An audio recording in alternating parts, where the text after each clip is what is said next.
Ada kemungkinan bahwa Nabi Ibrahim adalah orang yang pertama kali mengajarkan dan menyampaikan kisah ini. Ketika Nabi Ibrahim meninggalkan India, ajarannya tampaknya telah mengalami perubahan. Pemahaman tentang ketuhanan yang semula berlandaskan monoteisme mulai bergeser ke arah penyembahan dewa-dewa. India pada masa itu tenggelam dalam pemujaan terhadap berhala dan berkembangnya filsafat antropomorfisme.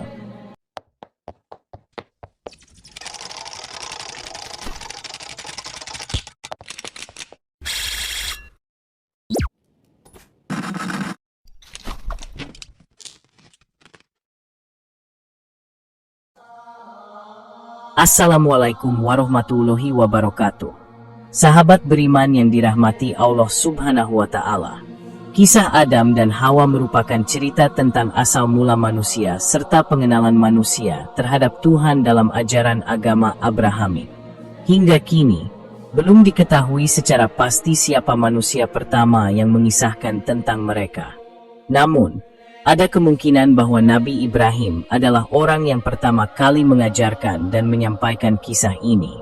Ketika Nabi Ibrahim meninggalkan India, ajarannya tampaknya telah mengalami perubahan. Pemahaman tentang ketuhanan yang semula berlandaskan monoteisme mulai bergeser ke arah penyembahan dewa-dewa.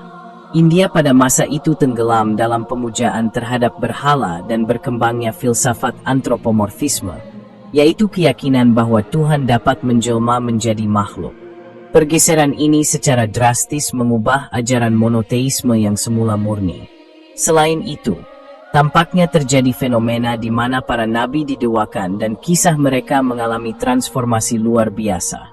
Salah satu contoh kemungkinan perubahan tersebut adalah dalam agama Hindu. 3 aspek utama dalam Hindu, yaitu Brahma, Wisnu, dan Siwa, diduga mengalami metamorfosis dari kisah Nabi Ibrahim, Nabi Nuh, dan Nabi Adam. Perubahan ini begitu besar hingga akhirnya membentuk konsep baru tentang ketuhanan dalam agama Hindu. Di dalam Hindu juga terdapat 3 aspek Tuhan wanita, yaitu Parwati, Saraswati, dan Kali. Hubungan antara Siwa dan Parwati sangat erat, bahkan seringkali digambarkan melalui berbagai simbol dan patung yang menunjukkan mereka dalam meditasi abadi. Salah satu perlambangan yang terkenal adalah lingga dan yoni, yang melambangkan persatuan antara pria dan wanita dalam konteks penciptaan kehidupan. Simbol ini merepresentasikan hubungan seksual antara laki-laki dan perempuan yang menghasilkan kehidupan baru, menjadi filosofi tentang asal mula alam semesta dan eksistensi manusia. Lingga dan yoni dalam Hindu memiliki kemiripan dengan kisah Adam dan Hawa. Hawa yang diciptakan dari Adam memiliki kesamaan dengan Parwati yang diyakini berasal dari Siwa. Penyatuan antara Siwa dan Parwati yang dilambangkan melalui lingga dan yoni mencerminkan hubungan antara laki-laki dan perempuan sebagai awal kehidupan manusia. Dalam agama Hindu, simbol ini menjadi lambang asal kehidupan, di mana manusia menjadi pusat dari pemahaman tentang eksistensi dan keberlangsungan dunia. Parwati adalah istri Dewa Siwa dan dikenal sebagai ibu dari segala dewi dalam mitologi Hindu. Menurut Purana, terdapat kisah di mana seorang bijak mengutuk lingga Siwa hingga jatuh ke bumi dan membakar segalanya seperti api. Untuk meredakan dampak kutukan tersebut, Parwati berubah menjadi yoni dan dengan tenang memegang lingga ke dalam dirinya. Kisah ini memiliki kemiripan dengan narasi Abrahamik tentang Adam dan Hawa yang berdosa dan harus turun ke bumi.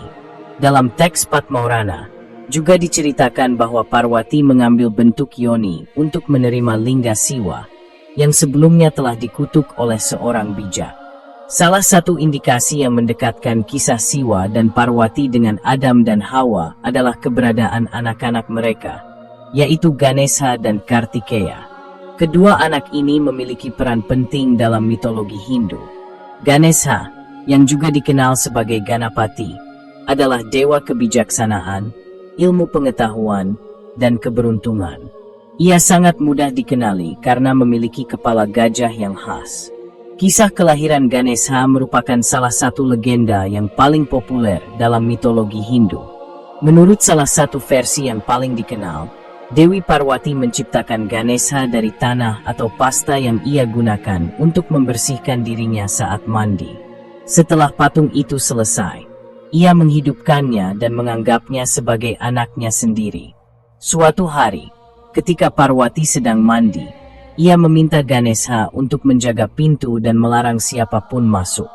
Ketika Dewa Siwa pulang, Ganesha yang tidak mengenali ayahnya melarangnya masuk sesuai perintah ibunya. Merasa dihalangi, Siwa marah besar dan akhirnya memenggal kepala Ganesha. Parwati sangat berduka atas kehilangan putranya dan memohon kepada Siwa agar menghidupkan kembali Ganesha. Akhirnya, Siwa memerintahkan pasukannya untuk mencari kepala makhluk pertama yang mereka temui. Kebetulan, mereka menemukan seekor gajah, dan kepala gajah itulah yang kemudian digunakan untuk menghidupkan kembali Ganesha.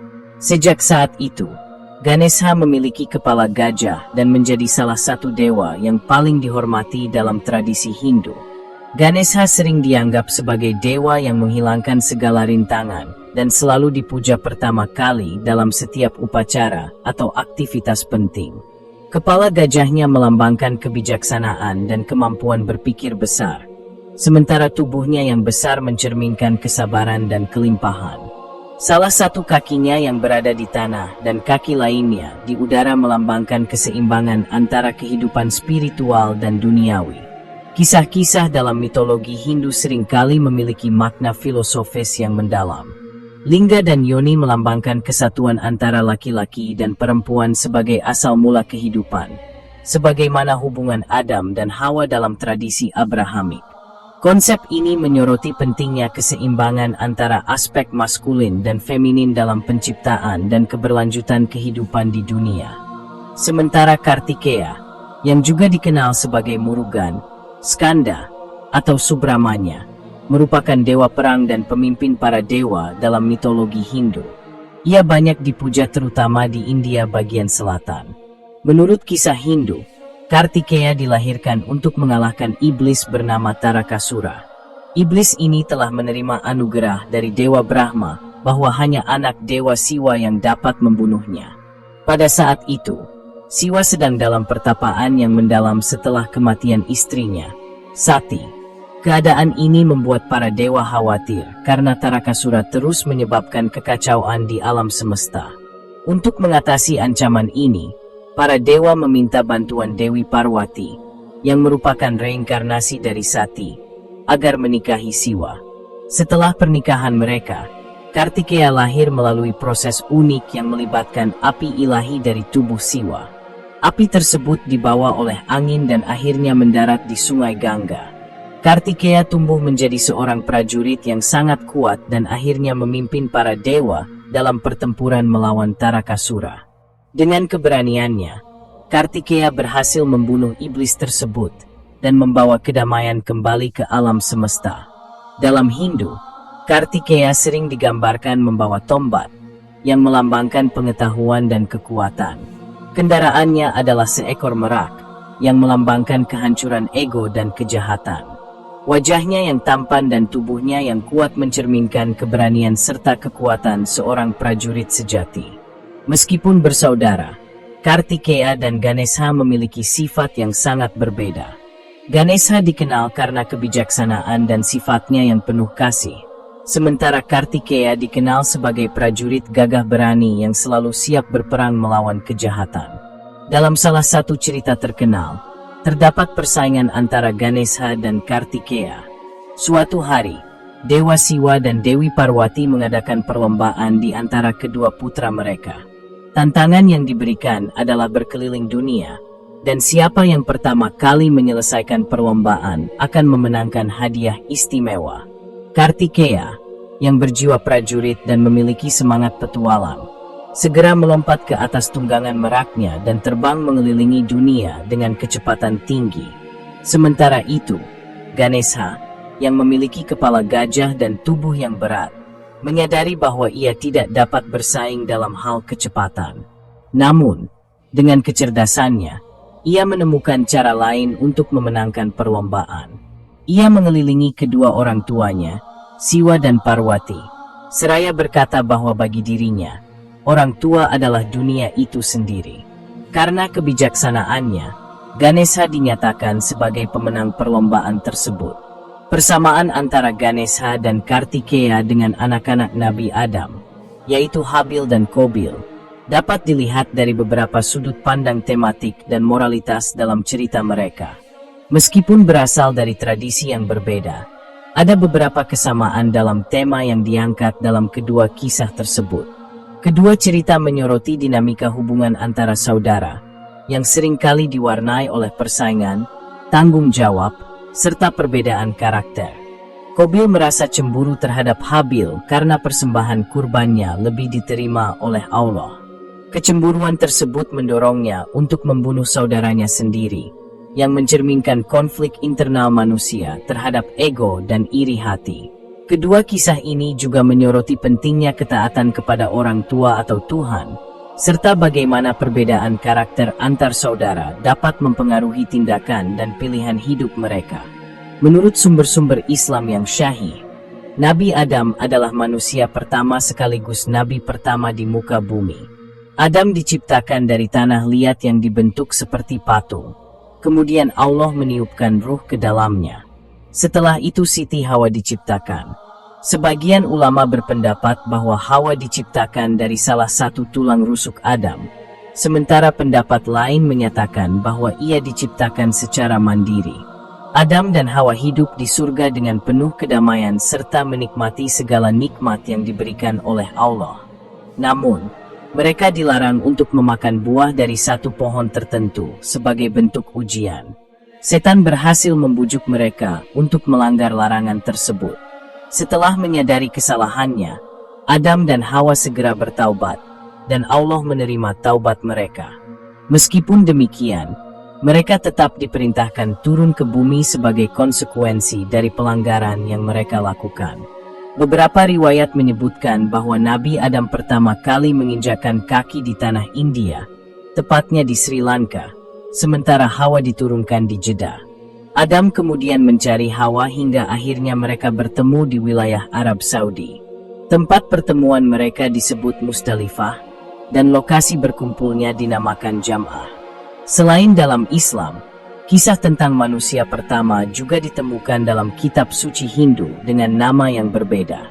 Keberadaan telapak kaki Adam yang terukir di atas batu di Gunung Sri Lanka telah dikenal selama lebih dari 1000 tahun. Terdapat pula jembatan yang menghubungkan India dan Sri Lanka, yang konon dibangun oleh Adam, sehingga semakin memperkuat teori bahwa Nabi Adam diturunkan di India. Nabi Adam dikisahkan hidup selama 930 tahun. Dalam kitab Matasyapuran, penciptaan manusia dijelaskan dalam bentuk alegoris, di mana Brahma membelah tubuhnya menjadi dua bagian. Satu bagian membentuk laki-laki yang dikenal sebagai Sayambhuva Manu, sementara bagian lainnya membentuk perempuan bernama Satarupa. Dalam ajaran Weda, manusia pertama disebut sebagai Manu, dan seluruh umat manusia diyakini merupakan keturunannya. Sementara itu, dalam Al-Quran, Allah berfirman, "Wahai manusia, bertakwalah kepada Tuhanmu yang telah menciptakan kamu dari satu jiwa dan darinya Dia menciptakan pasangannya, serta dari keduanya Dia memperkembangbiakkan laki-laki dan perempuan yang banyak. Dan bertakwalah kepada Allah yang dengan perantaraannya kamu saling meminta dan kepada rahim-rahim." Quran Surat An-Nisa, ayat 1. Dengan demikian, kisah penciptaan manusia pertama memiliki berbagai versi dalam berbagai kepercayaan. Namun, dalam Islam, keyakinan yang paling syahih adalah bahwa Adam dan Hawa diciptakan oleh Allah, hidup di surga, lalu diturunkan ke bumi sebagai bagian dari takdir dan kehendaknya. Al-Quran menyatakan bahwa setiap bangsa dan masyarakat telah dikirimkan seorang utusan atau nabi. Dalam kitab suci ini, disebutkan nama 25 nabi. Namun Al-Quran juga menegaskan bahwa masih banyak nabi dan rasul yang tidak disebutkan di dalamnya. Sebagaimana tertulis dalam firman Allah, "Dan sungguh, kami telah mengutus beberapa rasul sebelum kamu. Di antara mereka ada yang telah kami ceritakan kepadamu, dan di antara mereka ada yang tidak kami ceritakan kepadamu." Quran Surat Ghafir, ayat 78. Dengan demikian, tidaklah mungkin semua nabi yang jumlahnya mencapai ratusan ribu disebutkan satu persatu dalam Al-Quran, karena kitab ini pada dasarnya merupakan petunjuk bagi umat manusia. Setiap bangsa dan masyarakat telah dianugerahi seorang nabi sebagai pembimbing mereka. Nabi Adam diyakini diutus ke India, dan hal ini sering menimbulkan pertanyaan apakah Islam merupakan agama yang baru. Banyak orang beranggapan bahwa Islam baru ada sejak 1400 tahun yang lalu dan didirikan oleh Nabi Muhammad SAW. Namun, Al-Quran tidak pernah mengklaim bahwa beliau adalah pendiri agama baru. Sebaliknya, Islam adalah kelanjutan dari ajaran Tauhid yang telah diajarkan oleh para nabi sebelumnya. Dalam Islam, Nabi Muhammad disebut sebagai penutup para nabi atau Khatamun Nabiin, yang tidak membawa agama baru melainkan melanjutkan agama Allah yang telah disampaikan kepada nabi-nabi terdahulu. Menurut ajaran Islam, Allah telah mengutus nabi dan rasulnya ke berbagai tempat dan zaman yang berbeda. Semuanya dengan membawa pesan yang sama, yaitu monoteisme murni dan nilai-nilai moral yang luhur. Oleh karena itu, muncul pertanyaan mengenai umat Hindu di India.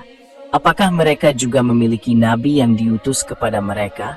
Semua komunitas yang percaya kepada Tuhan pasti memiliki nabi yang membawa ajarannya.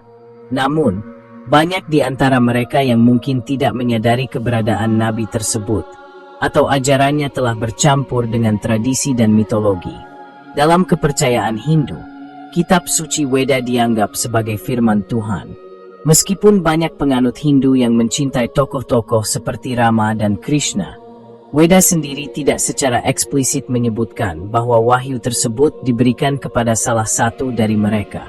Jika Weda memang merupakan firman Tuhan, pastilah ada seorang utusan yang menerima wahyu tersebut pertama kali. Sayangnya, nama nabi yang menerima wahyu ini tampaknya telah hilang dalam cerita mitologi Hindu. Dalam Al-Quran, Allah menegaskan bahwa setiap umat telah menerima seorang nabi, dan tidak ada suatu umat pun melainkan telah ada padanya seorang pemberi peringatan. Quran Surat Fathir, ayat 24. Akan sangat mengejutkan jika India, yang merupakan salah satu pusat peradaban manusia tertua, tidak memiliki nabi yang diutus ke sana. Kemungkinan besar, nabi yang diutus ke India telah hilang dalam kisah-kisah mitologi. Jika kita mengakui bahwa Nabi Adam alaihissalam pertama kali menginjakkan kaki di India dan merupakan utusan Tuhan yang menerima wahyu, maka tidak mustahil bahwa ajaran beliau masih tersisa dalam kitab suci Hindu seperti Weda. Hal ini sejalan dengan fenomena yang terjadi pada kitab-kitab suci sebelumnya, seperti Taurat dan Injil, yang mengalami perubahan dan distorsi dari ajaran aslinya. Wallahu a'lam bishawab. Mohon maaf apabila banyak kekurangan. Wassalamualaikum warahmatullahi wabarakatuh.